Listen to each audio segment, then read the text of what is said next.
الحمد لله نحمده ونستعينه ونستغفره ونؤمن به ونتوكل عليه ونعوذ بالله من شرور أنفسنا ومن سيئات أعمالنا من يهده الله فلا مضل له ومن يضلله فلا هادي له ونشهد أن لا إله إلا الله وحده لا شريك له ونشهد أن سيدنا وسندنا وشفيعنا وحبيبنا ومولانا محمدا عبده ورسوله صلى الله تعالى عليه وعلى آله وصحبه وسلم تسليما كثيرا كثيرا أما بعد أعوذ بالله من الشيطان الرجيم بسم الله الرحمن الرحيم يا أيها الذين آمنوا اتقوا الله حق تقاته ولا تموتن إلا وأنتم مسلمون واعتصموا بحبل الله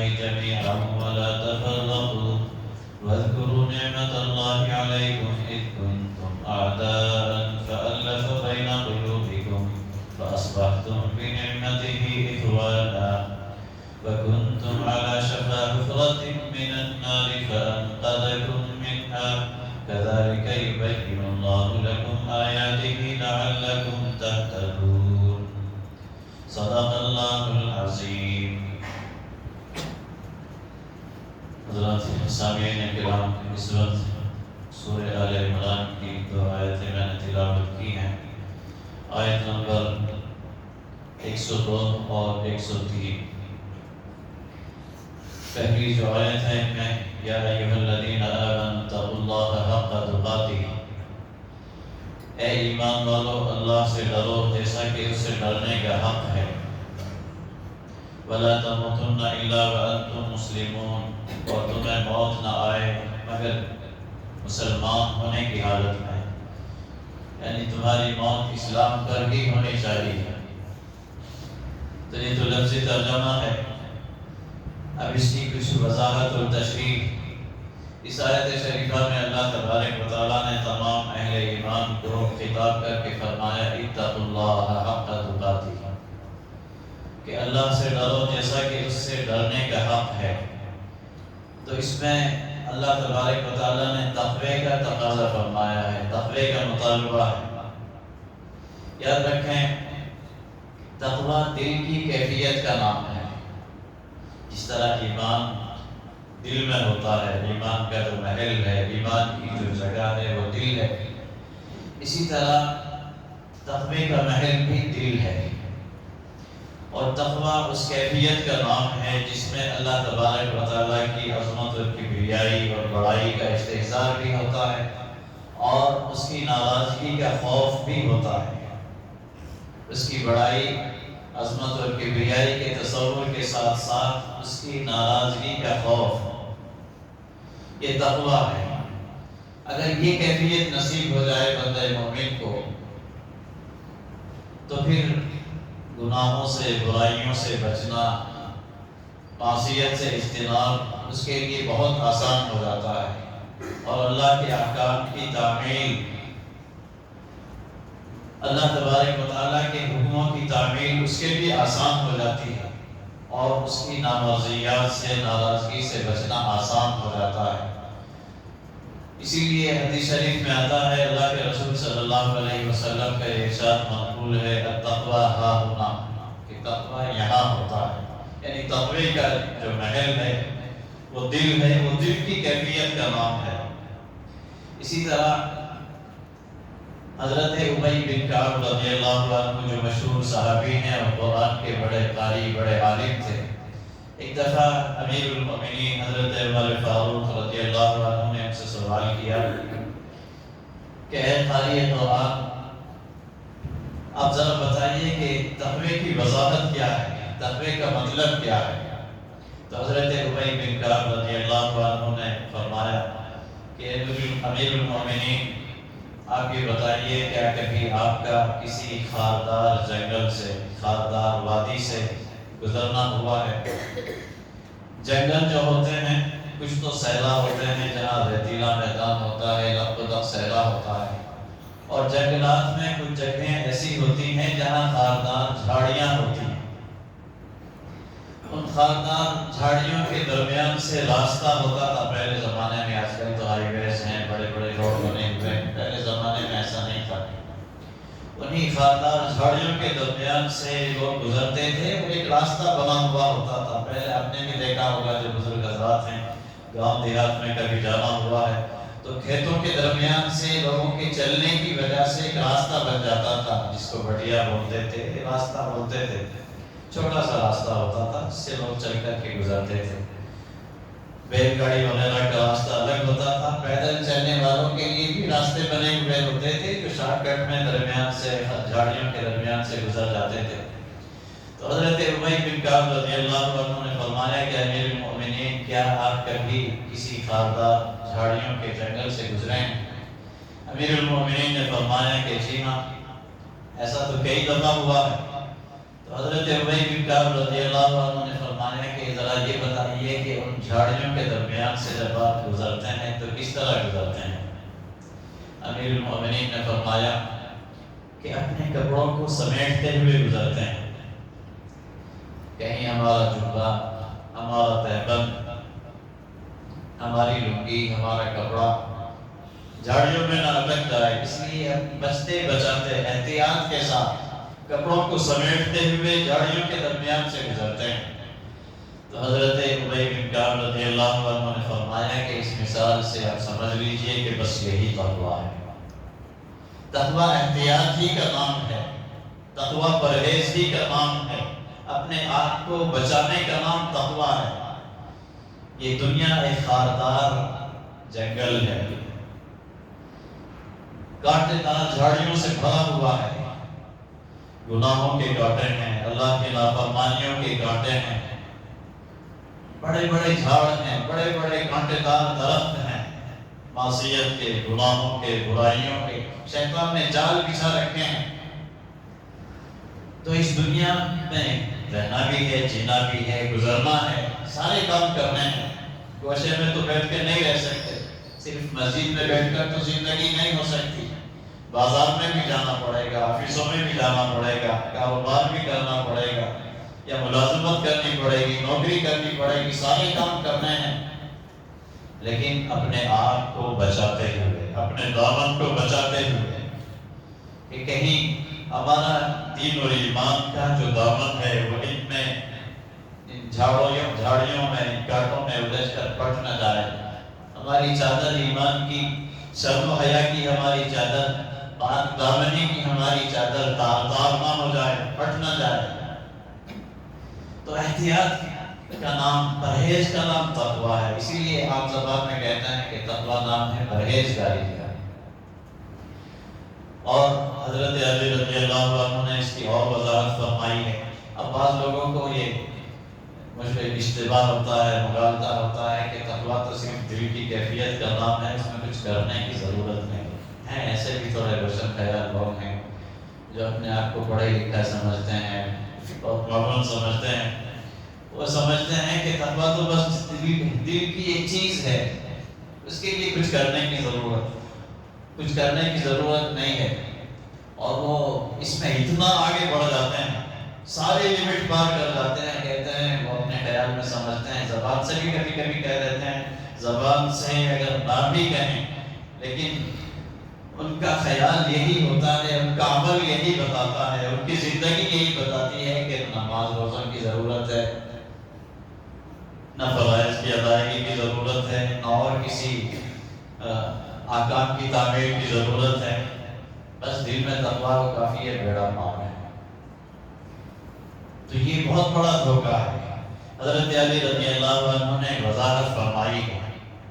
حضرت علی رضی اللہ عنہ جو مشہور صحابی ہیں، داماد رسول ہے، بڑا اونچا ان کا مقام ہے اور ان کو باب العلم کہا گیا ہے. انا مدینۃ العلم وعلی بابھا. اللہ کے رسول صلی اللہ علیہ وسلم نے ارشاد فرمایا کہ میری مثال تو ایسی ہے جیسے مدینہ کا، جیسے علم کا خزانہ ہے، علم کا ایک شہر ہے اور علی اس کا دروازہ ہے. تو بڑا اونچا مقام ہے. حضرت علی رضی اللہ عنہ نے تقوی کی تفصیل بیان فرمائی ہے، تقوی کی تشریح اپنے الفاظ میں بیان کی ہے. حضرت علی رضی اللہ عنہ نے فرمایا الخوف من الجلیل والعمل بالتنزیل والقناعۃ بالقلیل والاستعداد لیوم الرحیل۔ حضرت علی رضی اللہ عنہ نے فرمایا کہ تقوی میں 4 چیزیں ہیں، تقوی کی 4 اجزاء ہیں۔ سب سے پہلی چیز اللہ کا خوف، رب جلیل کا خوف، اس کی ناراضگی کا خوف۔ دوسرے نمبر پر صرف یہ نہیں کہ بس خوف ہے، کافی کچھ کرنے کی ضرورت نہیں، ایسا نہیں ہے۔ والعمل بالتنزیل، تنزیل قرآن کو بھی کہا جاتا ہے، قرآن کا بھی ایک نام ہے تنزیل، تنزیل من رب العالمین۔ قرآن کریم میں کئی جگہ آیا ہے کہ یہ کتاب اللہ کی طرف سے نازل کرتا ہے۔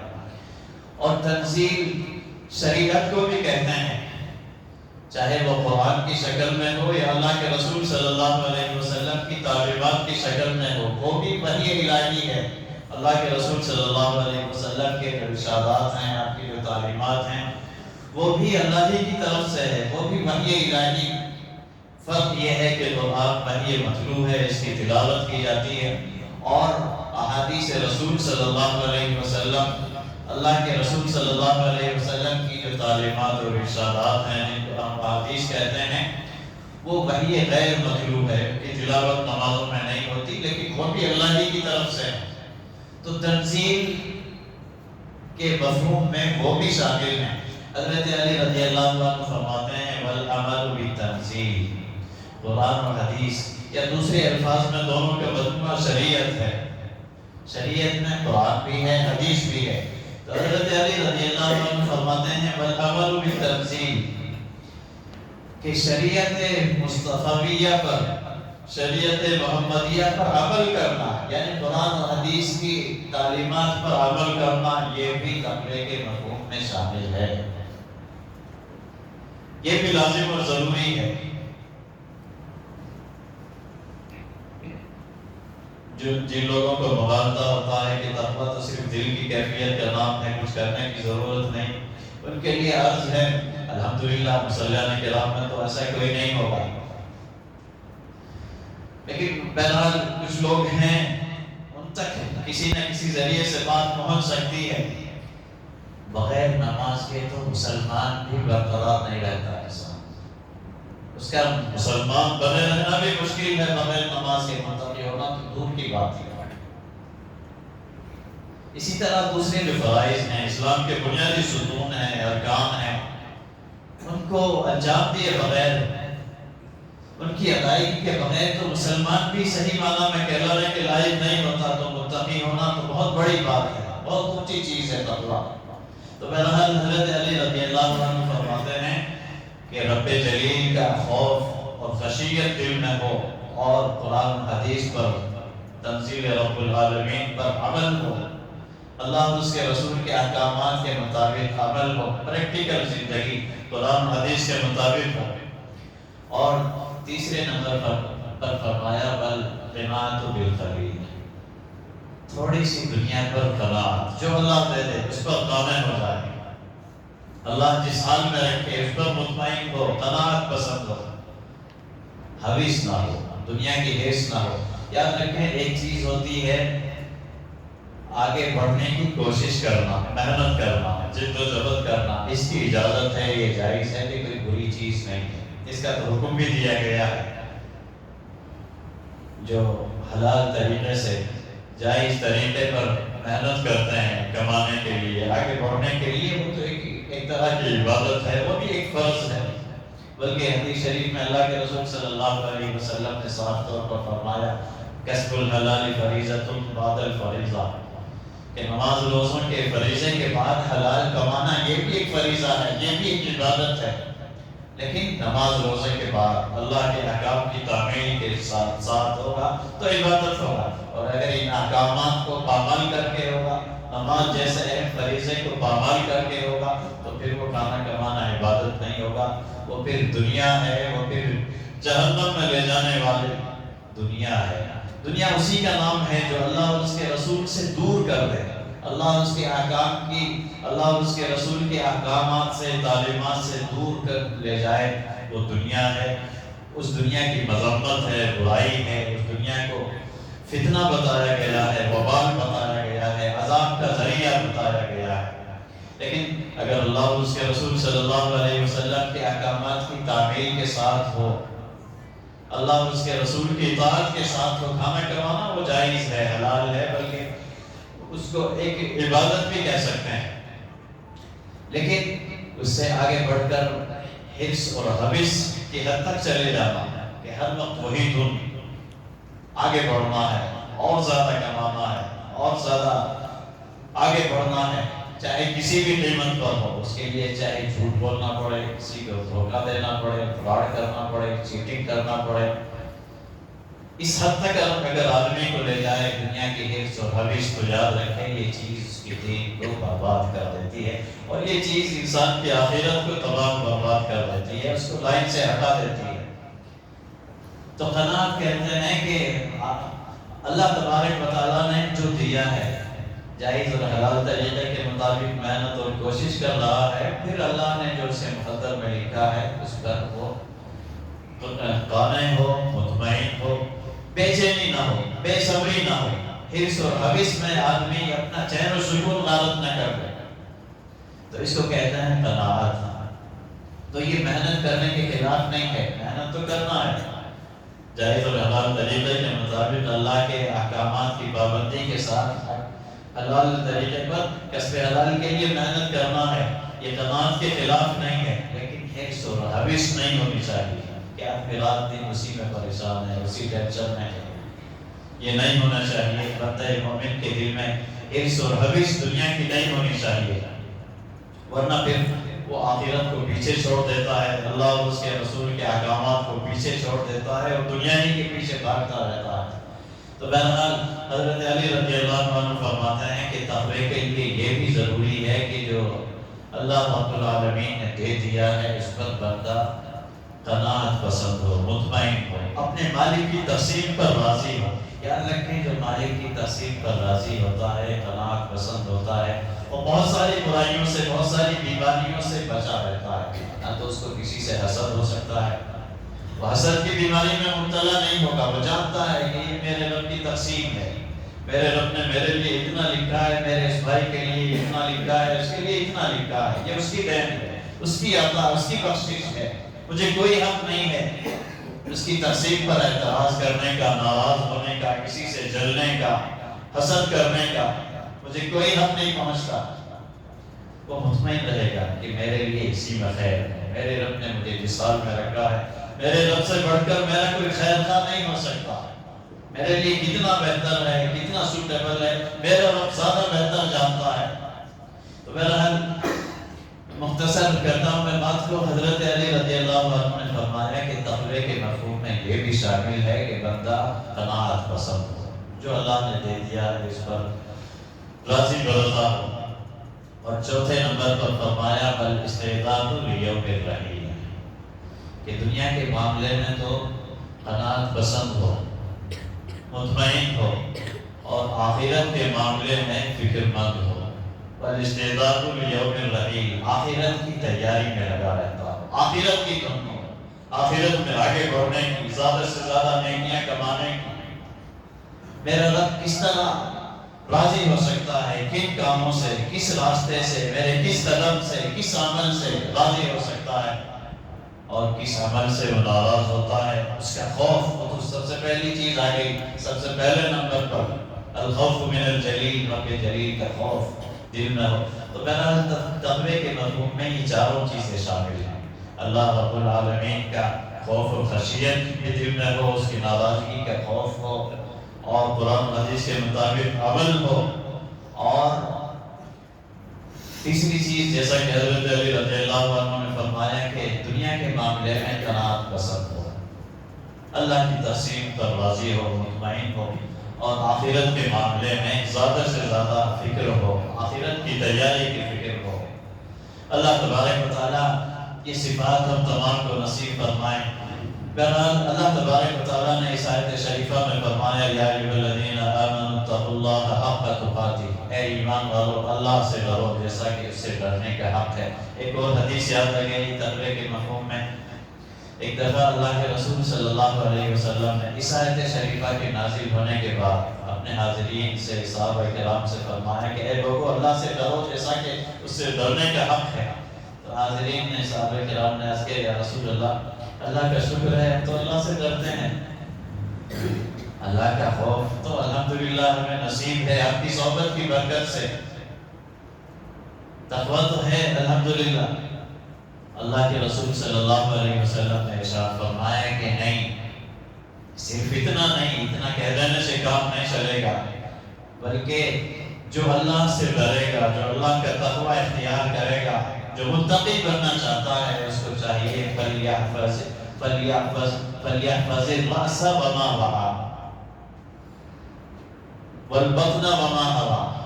اللہ کے رسول صلی اللہ علیہ وسلم نے ارشاد فرمایا کہ جو متقی بننا چاہتا ہے، تقویٰ حاصل کرنا چاہتا ہے، اس کو چاہیے کہ اپنے سر کی اور سر کے دائرے میں جو چیزیں ہیں ان کی حفاظت کرے۔ سر میں کیا ہے آپ سب جانتے ہیں، کھوپڑی میں کیا ہے؟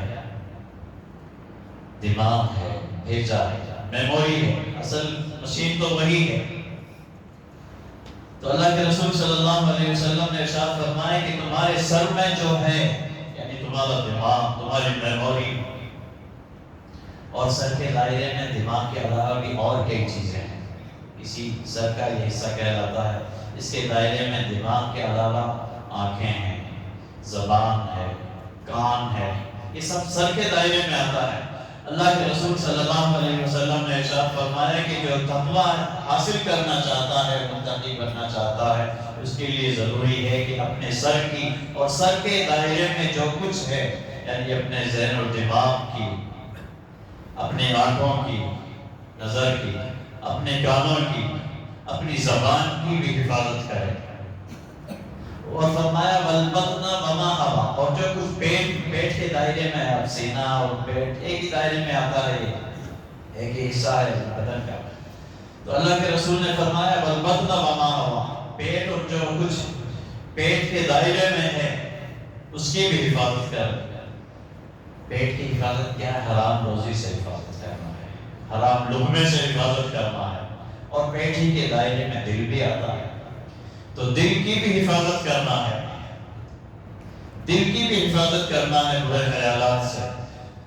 تو اس کی تفصیل تو بہت ہے، لیکن زیادہ تفصیل کا موقع نہیں، مختصر میں عرض کرتا ہوں۔ اللہ کے رسول صلی اللہ علیہ وسلم نے تقوی کی حقیقت ہمیں سمجھا دی، بتا دیا کہ تقوی کے لیے ضروری ہے کہ ذہن اور دماغ بھی پاک ہو، نظر بھی پاک ہو، زبان بھی پاک ہو، جھوٹ سے، غیبت سے، بدگوئی سے، گالی گلوچ سے، ہر طرح کی بری باتوں سے زبان بھی پاک ہو، کان بھی پاک ہو، برا سننے سے کانوں کی بھی حفاظت ہو۔ اسی طرح پیٹ اور دل جو پیٹ کے دائرے میں ہے، حرام لقمے سے پیٹ کی حفاظت ہو، برے خیالات سے، گناہوں کے خیالات سے دل کی حفاظت ہو۔ تو اللہ کے رسول صلی اللہ علیہ وسلم نے بھی تقوی کی حقیقت ہمیں سمجھا دی کہ تقوی کے لیے یہ چیز ضروری ہے، صرف زبان سے کہہ دینے سے آدمی متقی نہیں ہو جاتا۔ یاد رکھیں اس تشریح میں جو اللہ کے رسول صلی اللہ علیہ وسلم نے ارشاد فرمائی، سب کچھ آ گیا۔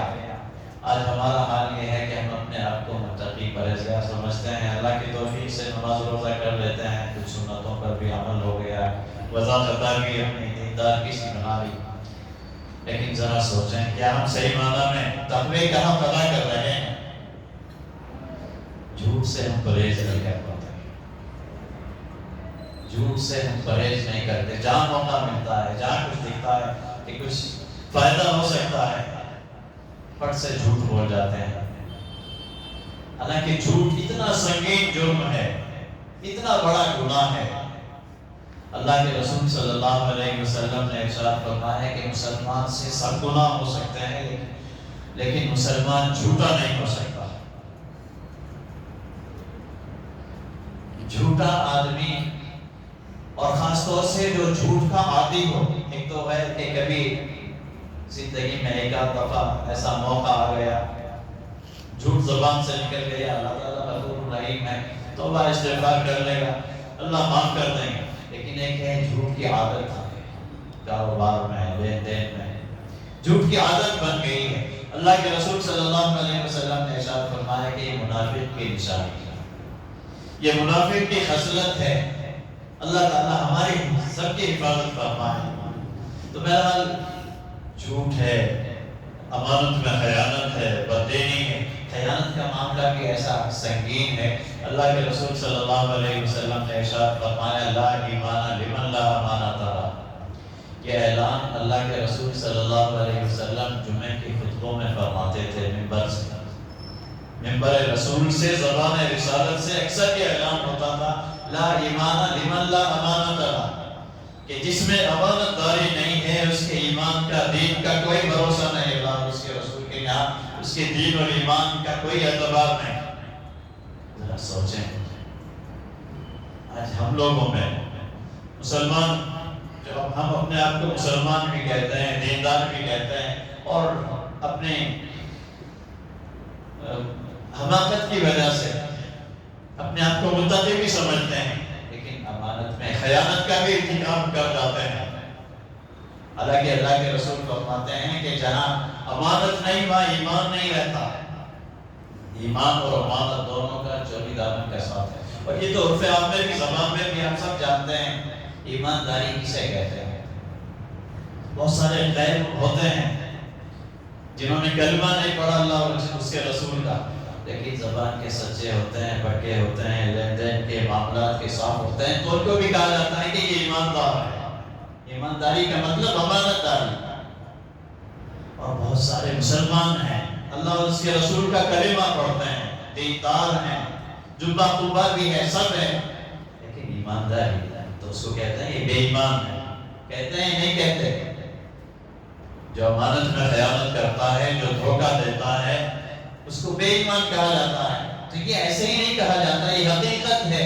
اللہ کے رسول صلی اللہ علیہ وسلم کا بھی یہی اعلان ہے لا ایمان لمن لا امانۃ لہ۔ جس میں امانت داری نہیں تو وہاں ایمان بھی نہیں رہتا، اس کے ایمان کا بھی خطرہ ہے۔ تو جھوٹ ہے، خیانت ہے، وعدہ خلافی ہے۔ اسی طرح اللہ کے رسول صلی اللہ علیہ وسلم اعلان فرماتے تھے لا دین لمن لا عہد لہ۔ عہد کہتے ہیں کمٹمنٹ، کسی سے کوئی وعدہ کر لیا، معاہدہ کر لیا، ایگریمنٹ کر لیا، کمٹمنٹ کر لیا، عہد میں یہ سب شامل ہے۔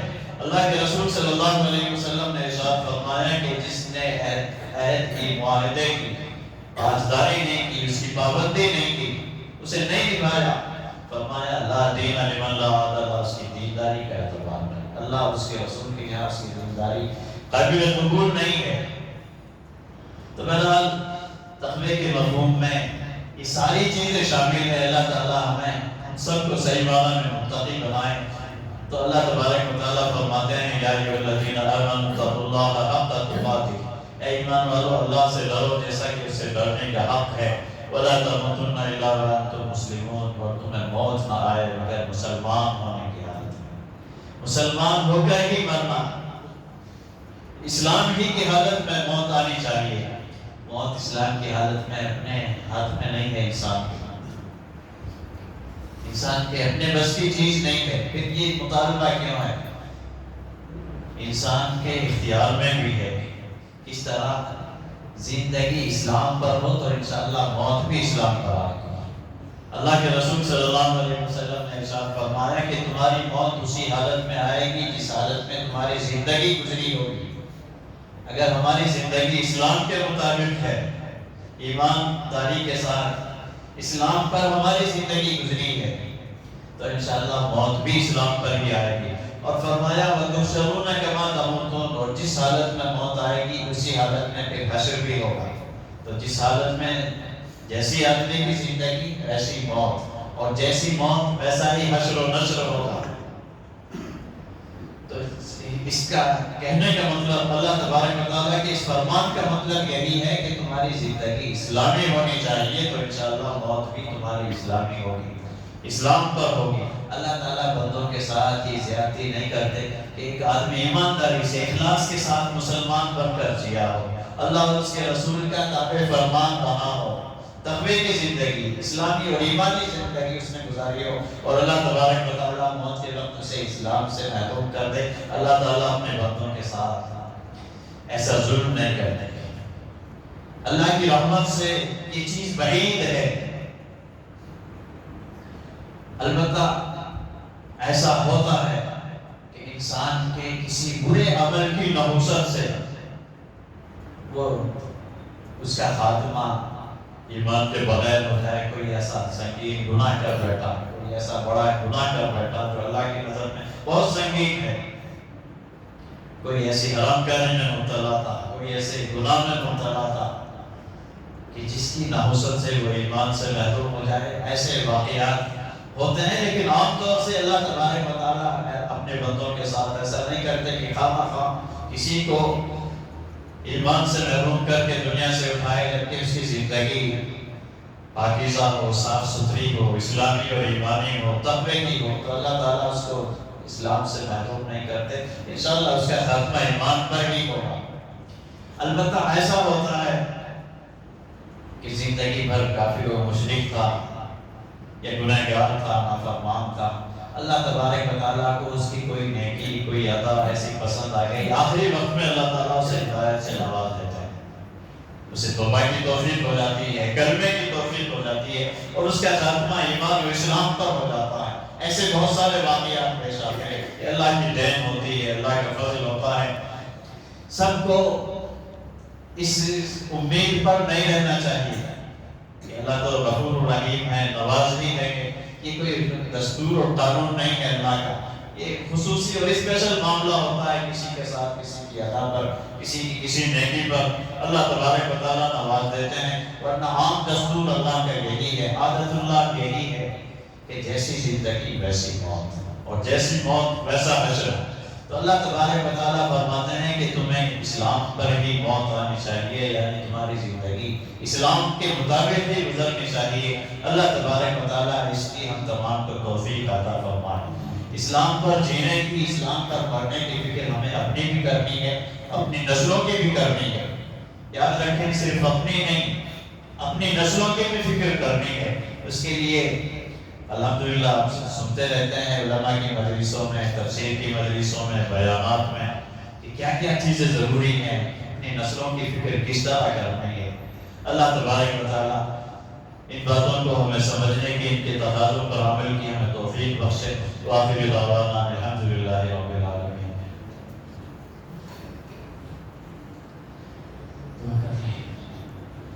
الحمدللہ رب العالمین، عدد خلقہ ورضا نفسہ وزنۃ عرشہ ومداد کلماتہ۔ اللہم لا نحصی ثناء علیک انت کما اثنیت علی نفسک۔ اللہم صل علی محمد وعلی آل محمد کما صلیت علی ابراہیم وعلی آل ابراہیم انک حمید مجید۔ ربنا آتنا فی الدنیا حسنۃ وفی الآخرۃ حسنۃ وقنا عذاب النار۔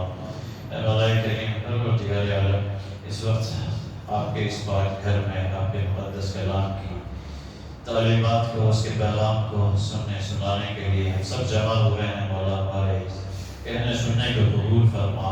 اے مولا کریم، پروردگار عالم، اور اپنے اس کتاب ہدایت کے اس پیغام پر، تقوی کے پیغام پر عمل پیدا ہونے کی، اپنی زندگیوں میں تقوی کو لانے کی، تقوی کے تقاضوں پر عمل کی ہمیں توفیق عطا فرما۔ اے مولا ہمیں اسلام پر زندہ رکھنا اور اسلام کا خاتمہ ہم سب کے لیے مقدر فرما۔ اے مولا ہماری نسلوں کے لیے بھی ایمان پر مرنا جینا مقدر فرما۔ اے مولا ایمان سے اور اسلام سے محرومی سے ہم تمام کی ہماری نسلوں کی حفاظت فرما۔ اے مولا کریم، حاضرین کی ہر قسم کی جائز حاجات کو، نیک تمناؤں کو پورا فرما، بیماروں کو صحت و عافیت نصیب فرما، ہمارے مرحومین کی مغفرت فرما۔ اے مولا کریم، ہر قسم کے ہم سب کے ہر قسم کی جائز حاجات کو، نیک تمناؤں کو پورا فرما، ہماری دعاؤں کو اپنے فضل و کرم سے قبول فرما۔ صلی اللہ تعالیٰ